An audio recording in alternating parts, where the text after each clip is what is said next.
Pai eterno, em nome do Senhor Jesus, estamos diante da Tua presença e aqui dando início a esta aula. Abençoa, Pai, a vida de cada um dos Teus filhos, que cresçamos na graça e conhecimento, para a honra e para a glória do Teu nome. Amém. Amém. Ok, amados, nós vamos falar um pouco hoje sobre a doutrina chamada doutrina da Trindade. Trindade é um termo que não se encontra na Bíblia. Então você não vai encontrar o termo Trindade, você não vai encontrar o termo triunidade, tá? Triteísmo, porque todas essas palavras fazem parte da teologia. Então é uma forma de nós entendermos a doutrina. E a Trindade é exatamente um dos assuntos complexo a nível de entendimento. A maioria dos cristãos creem na Trindade, mas às vezes tem dificuldade de explicar a Trindade, de defender a doutrina da Trindade. Então, normalmente ela é defendida muito mais pelo que se acha, pelo que se pensa, ou porque a pessoa ouviu alguém falar, né? O catolicismo costuma chamar de Santíssima Trindade, exatamente porque se trata do Pai, do Filho e do Espírito Santo. Tá? E aí, a Trindade é exatamente o quê? A crença em um Deus subdividido em três pessoas. Não cremos em três deuses. Qualquer doutrina que defenda a existência de três deuses, essa doutrina é chamada de triteísmo. E aí o triteísmo é uma doutrina herética, tá? Exatamente por quê? Porque não pregamos, não cremos e a Bíblia não nos dá nenhuma ênfase da existência de três seres, de três deuses, e sim de um Deus subdividido em três pessoas. Às vezes é um tanto complexo o entendimento acerca disso. Por quê? Porque as pessoas entendem nessa visão de trindade a questão de, por exemplo, três tronos no céu. Um trono para o Deus Pai, um trono para o Deus Filho, um trono para o Deus Espírito Santo. Então aí já não é uma trindade. Aí é um triteísmo. E outros ainda acreditam no quarto trono, que é o trono da Maria. E aí então vai ficando mais complicado ainda a visão, os credos neste sentido. Mas o que a Bíblia diz? A Bíblia diz que existe um só Deus. Então, quando nós falamos do Pai, quando nós falamos do Filho, ou quando nós falamos do Espírito Santo, nós não estamos falando de três deuses, nós estamos falando da mesma pessoa, a saber, Deus, porque o Pai é Deus, o Filho é Deus e o Espírito Santo é Deus. Tá? Aí nós temos que entender também a questão da criação, a questão da salvação e a questão da ação do Espírito Santo na vida do cristão. E exatamente dividindo as suas, digamos assim, as suas ações, nós teremos mais facilidade para entender acerca de Deus. Então, no Gênesis capítulo de número 1, quando Deus diz, façamos o homem à nossa imagem e conforme a nossa semelhança, ali já começamos a ideia de uma trindade. Façamos, está em forma plural, o homem à nossa imagem, conforme a nossa semelhança. Então ali há explicitamente a existência do Pai, do Filho e do Espírito Santo. Gênesis, capítulo de número 1, e o verso de número 1, a Bíblia começa dizendo o seguinte: no princípio criou Deus os céus e a terra.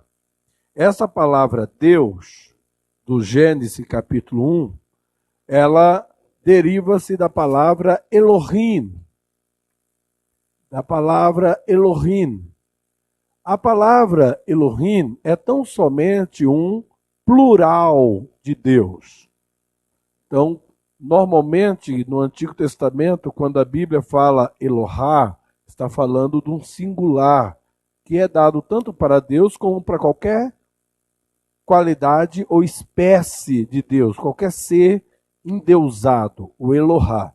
Agora, o Elohim é uma expressão exclusivamente para Deus. E aqui está falando de uma forma plural de Deus, que no hebraico poderíamos exatamente escrever ele como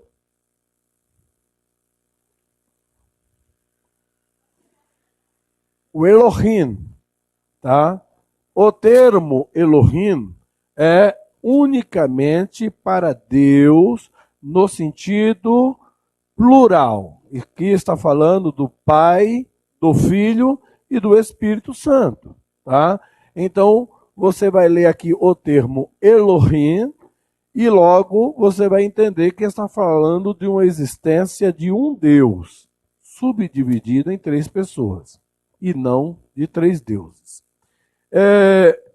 Nesta expressão, nós vamos então usar a Bíblia. Vocês trouxeram Bíblia? Então nós vamos usar um pouquinho aí a Bíblia para que possamos compreender. Vocês estudaram uma matéria chamada Teologia Sistemática.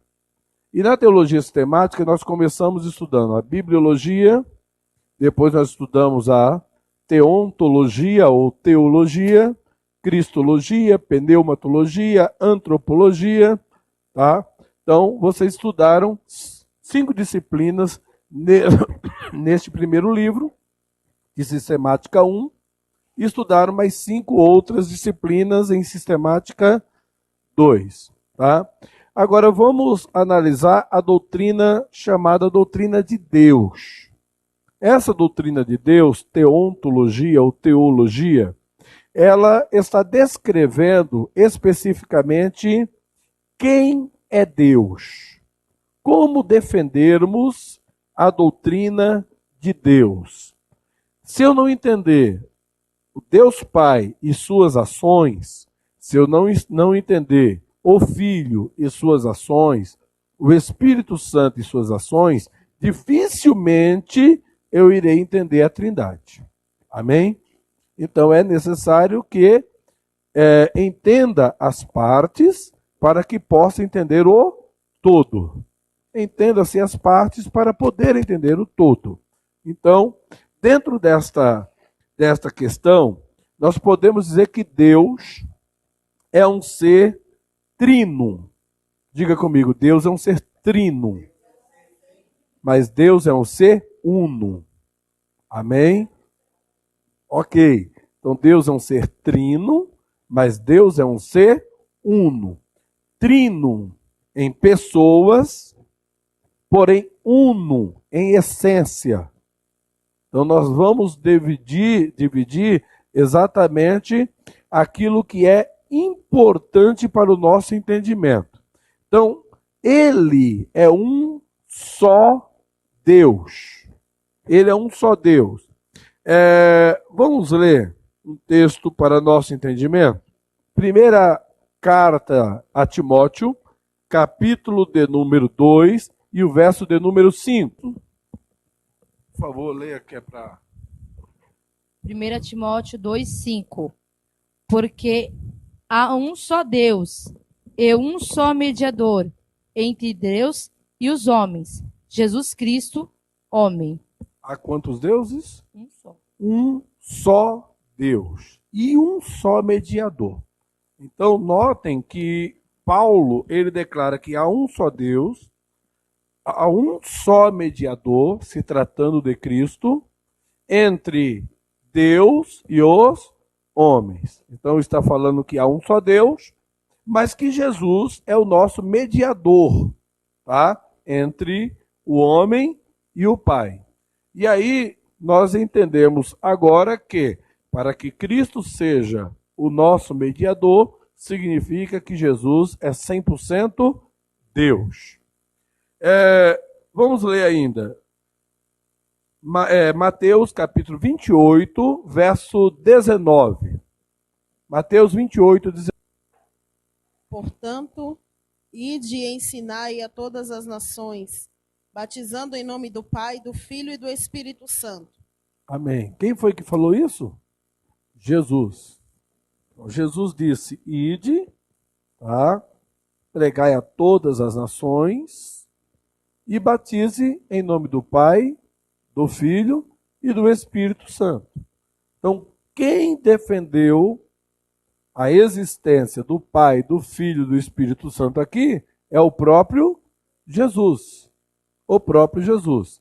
Portanto, nós entendemos que Jesus nos ensinou exatamente acerca disto, ok? Então, nós vamos ler alguns versículos só para que vocês possam acompanhar um pouco melhor aí esse raciocínio. Segunda carta de Paulo aos Coríntios, capítulo de número 13. Segunda carta aos Coríntios, capítulo de número 13. A graça do Senhor Jesus Cristo, o amor de Deus e a comunhão do Espírito Santo sejam com vós todos. Amém. Ora, Paulo, ele faz aqui uma ministração de bênção. E nessa ministração de bênção, Paulo conclui a carta aos Coríntios ministrando uma bênção que nós chamamos de bênção apostólica, tá? São as bênçãos pastorais. A graça do Senhor Jesus Cristo, o amor de Deus e a comunhão do Espírito Santo, tá? Na verdade, esse amor de Deus é o amor do Pai. Então, notem que aqui nós temos a graça de Jesus Cristo, Filho, tá? O amor de Deus, o Pai, e a comunhão do Espírito Santo, tá? Que é o nosso Consolador.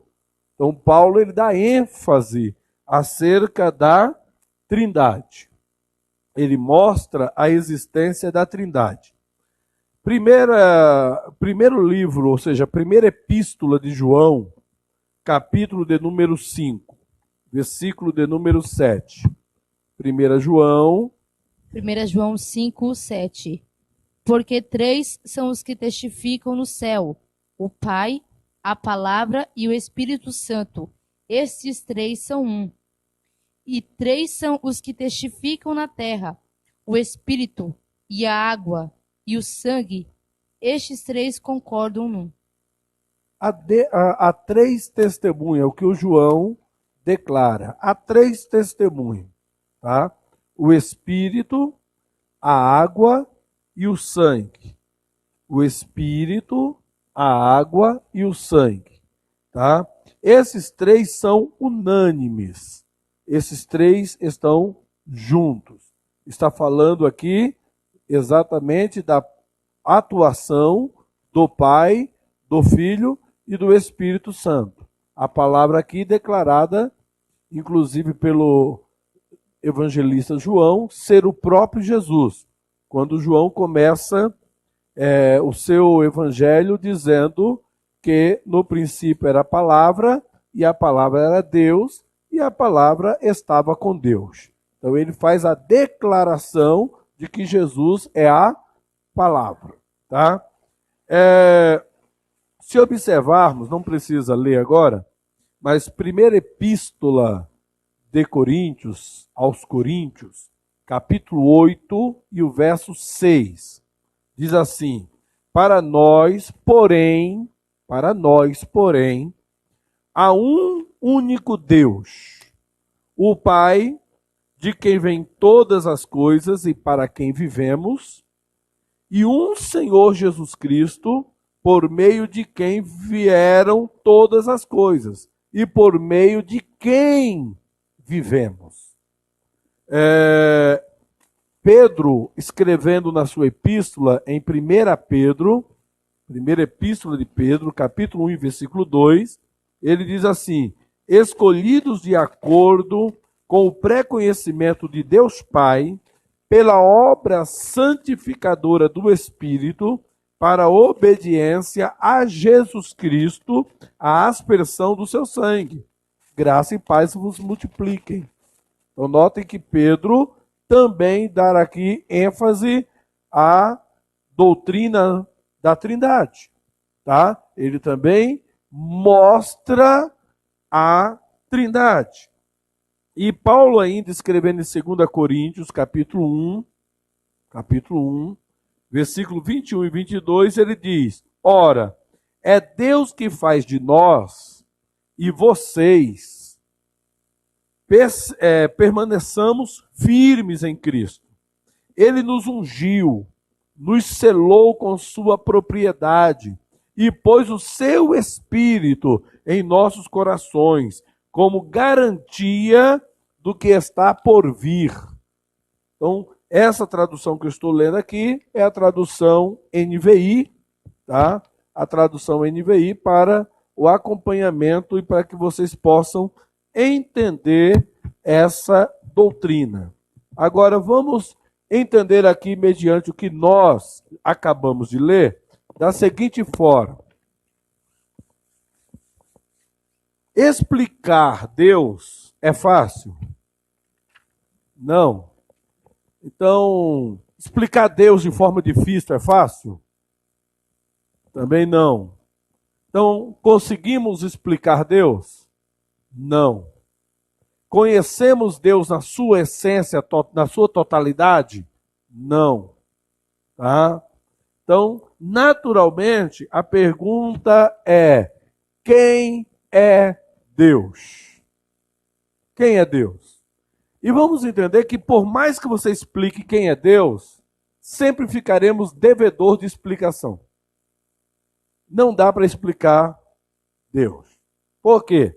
Porque às vezes Deus é visto muito mais por uma crentice do que propriamente pelas Escrituras. Propriamente pelas Escrituras. Então, exemplo. Qual é o formato de Deus? Deus é uniforme. Ele não tem um formato. Por quê? Porque ele é espírito. A Bíblia usa expressões para descrever Deus, falando da grandeza de Deus.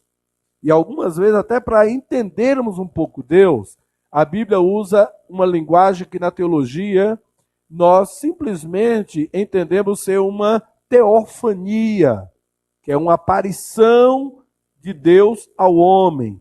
E algumas vezes entendemos também um antropomorfismo, tá? É quando a Bíblia usa uma linguagem humana para descrever Deus. Este é o antropomorfismo. Nessa questão, a Bíblia então ela usa o quê? Ela usa uma linguagem para que nós possamos compreender. Por quê? Primeiro, Deus é um ser eterno. Não tem princípio e não tem fim. Ora, os anjos são eternos? Sim ou não? Não. Eles são imortais. Ok? Eles são imortais, mas eles não são eternos como Deus. Por quê? Porque eles tiveram princípio. Eles foram criados. Tiveram um início. Deus não tem princípio e Deus não tem fim. Deus é uma causa sem causa. Tá? Portanto, na visão acerca de quem é Deus, veja que a nossa linguagem não consegue alcançar. A Bíblia usa, principalmente no Antigo Testamento, você vai pegar o livro do Gênesis, você vai achar lá a dispensação da inocência, a dispensação da consciência, a dispensação do governo humano e a dispensação patriarcal, dos patriarcas. 4 dispensações no Gênesis. Na 5ª dispensação, quando Deus chama Moisés, Então, a partir de Moisés, Deus se revela por um nome. Deus se revela por um nome. Até então, nessas 4 dispensações que nós antecedemos aqui, essas 4 dispensações, Deus é conhecido normalmente por esse termo. El. Tá? Simplesmente o El. Simplesmente o El. Então Deus é conhecido aqui por El, que tão somente diria Deus. É por isso que você vai encontrar El Shaddai, El Adonai, El Elihon, Er Tsidkenu. Por quê? Porque está descrevendo Deus pelos seus feitos. Tá? É o que nós chamamos de nome genérico de Deus. Porque não é nome. É uma forma de apresentar Deus. Ó, o Deus é a nossa bandeira. Deus é aquele que nos sara. Deus é a nossa paz. Isto é nome para Deus? Não. Então, se eu perguntasse aqui para vocês hoje, quem é Deus? Aí você ia falar assim, Deus é eterno. Isso não é Deus. Deus é maravilhoso. Isso não é Deus. Deus é fiel. Aí que não é Deus mesmo. Então, quem é Deus? Né? Então, quem é Deus? Então, notem que nós temos dificuldade de explicar quem é Deus. Por quê? Por causa da sua grandeza e por causa da nossa pequenez. Nós não conseguimos ver Deus na sua totalidade. Então, automaticamente, a nossa mente humana, ela é muito limitada para entendermos Deus na sua totalidade. Ok? E aí, a partir de Moisés, Deus diz que ele é, aí ele dá um nome, né? Ele dá o nome, que é Iavé. Iavé. E o que é esse termo Iavé? Pode ser chamado de Iavé, pode ser chamado de Iauê. Ok? Iavé, Iauê. Esse termo é um termo que tão somente ele vem descrever Deus. Mas, quando Deus disse para Moisés, diga para Faraó, eu sou o que sou. Eu sou o que sou. Estava dizendo o quê? Que ele é aquele que é, que era, aquele que é e aquele que há de vir. Ele está falando que ele era no passado, ele é no presente e ele é no futuro. Então aqui Deus está tão somente descrevendo quem ele é. Quem ele é. Nas traduções bíblicas, então, Deus, ele é apresentado por Javé. Por que Javé? Porque no hebraico nós não temos o Y. Então, quando se faz a transliteração da Septuaginta, traduzindo do hebraico para o grego, então traduz por Javé. Se traduz por Javé. E essa tradução para Javé é aonde chegou para nós o nome Jeová. Agora nós temos, em todo o Antigo Testamento, a promessa de que Cristo haveria de vir. Gênesis, capítulo 3, e o verso 15. Começa a primeira declaração do próprio Deus que Cristo há de vir.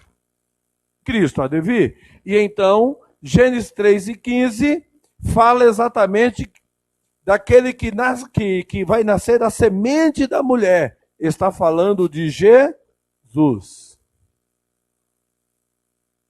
Está falando de Jesus. E agora, esse Jesus há de vir. Mas entenda uma coisa: sem derramamento de sangue, não há remissão de pecados. Então, Cristo ele tem que vir, nascer da semente da mulher, de acordo com Gênesis 3:15. E aí você vai ver que a partir daí existem várias profecias acerca do Cristo que haveria de vir para salvar o homem dos seus pecados. Qual é a finalidade da vinda de Cristo? Salvar, libertar, resgatar o pecador. Resgatar o pecador. Tá? E agora a profecia está lançada de que Cristo haverá de vir e que ele, por fim, vencerá Satanás. Agora, quem é esse Jesus? Se aqui Deus se revela para Moisés, dizendo que ele é o Iavé, o Javé, o Iauê, agora ele vem apresentar-se ao mundo. Quem é que vem se apresentar ao mundo? O próprio Deus. O próprio Deus, que recebeu o nome de Jesus. Notem a expressão bíblica quando diz que o nome dele seria Emanuel, que quer dizer Deus conosco. Aí você pergunta, peraí, mas se a profecia diz que o nome dele seria Emanuel, por que ele não se chamou Emanuel? Porque Emanuel não era um nome. Emanuel era uma profecia dizendo, ele será Deus conosco. Ele será Deus conosco. Recebeu o nome de Jesus, que significa Salvador. O único Salvador da humanidade. Aquele que veio para libertar o homem. Jesus é um segundo Deus? Sim ou não? Hã? Não ouvi? Não, lógico que não, gente. Eu introduzi dizendo que Jesus é Deus, que o Pai é Deus e que não é um segundo Deus. Mas há uma doutrina que costuma defender assim: primeira pessoa da Trindade, segunda pessoa da Trindade, terceira pessoa da Trindade. O que é que inconscientemente entra na cabeça das pessoas? Que a primeira pessoa da Trindade é o Pai, velhinho, ranzinza, brabo que dói, que está sentado no trono grande. No trono menorzinho, à direita dele, está Jesus, que é filho. E sendo filho, se submete ao Pai. É inferior ao Pai. E do outro lado está o Espírito Santo, um docinho de coco. Pode pintar as canequinhas, que ele está pronto para ajudar você nas suas fraquezas. Ok. Quando olhamos desta maneira, meu celular está pegando fogo, não sei porquê. Quando olhamos desta maneira, desta forma, nós estamos entrando por uma doutrina católica, tá? E não estamos fazendo uma triunidade. Nós estamos fazendo um triteísmo, dividindo três deuses. E aí a Bíblia usa linguagem humana. Por exemplo, o Pai assentado no seu trono. O Filho assentado no seu trono. Mas será que são três tronos? Se é um só Deus, precisa de três tronos? Ok? Pensamento. Vamos pensar. Então não precisa-se de três tronos. Por quê? Porque não são três corpos. É um Deus. O que melhor podemos explicar sobre isso é o seguinte: o Pai,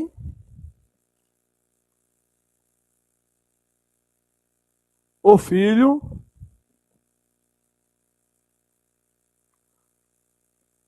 e o Espírito Santo. Mas vamos entender assim, ó. O Pai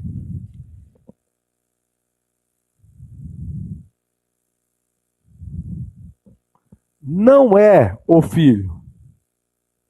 O Filho não é o Pai. Ok? Então, o Pai é uma pessoa, o Filho é outra pessoa. O Filho não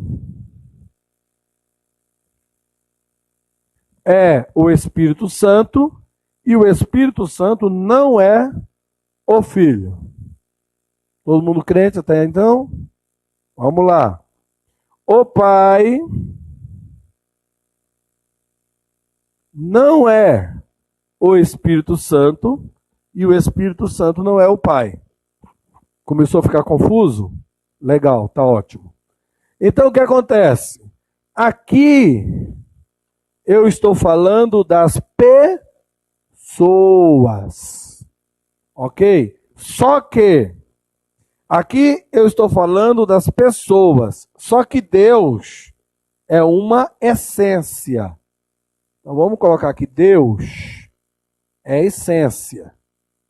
Nessa essência, o Pai é Deus, o Filho é Deus, o Espírito Santo é Deus. Quantos deuses nós temos aqui?